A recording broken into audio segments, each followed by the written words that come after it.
नमस्कार, मैं सरला रावत सा। आप देख रहे हैं पब्लिक एक्सप्रेस न्यूज। स्वागत है आप सभी का।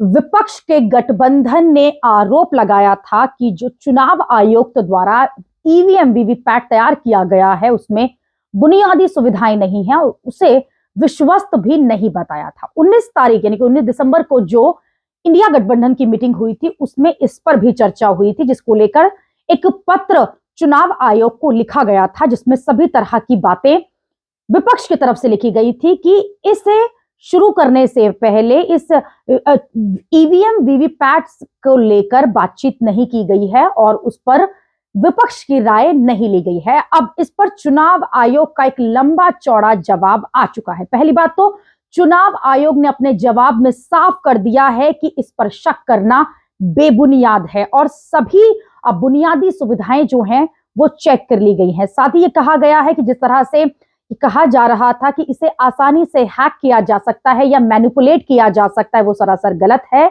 सारे टेक्निकल पॉइंट्स क्लियर हो चुके हैं, उसके बाद ही वीवीपैट पर हम आए हैं।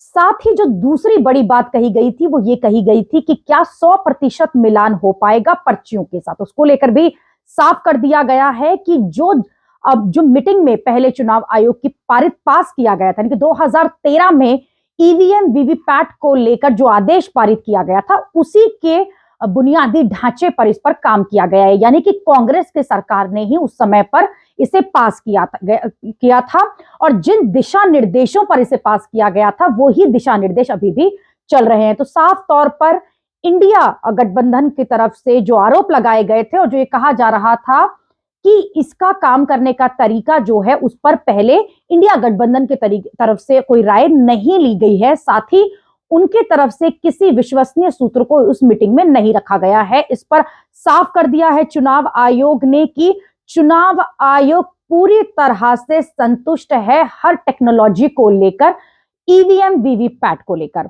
जयराम रमेश ने खुद एक पत्र लिखा था चुनाव आयोग को, जो कि पिछले साल 30 दिसंबर को दिया गया था चुनाव आयोग को, जिस पर चुनाव आयोग ने पूरी तरह से जवाब दिया है। अभी के लिए इतना ही। अगली खबर में आपसे फिर होगी मुलाकात। देश और दुनिया की खबरों के लिए आप देखते रहिए, आप जुड़े रहिए पब्लिक एक्सप्रेस न्यूज के साथ। धन्यवाद।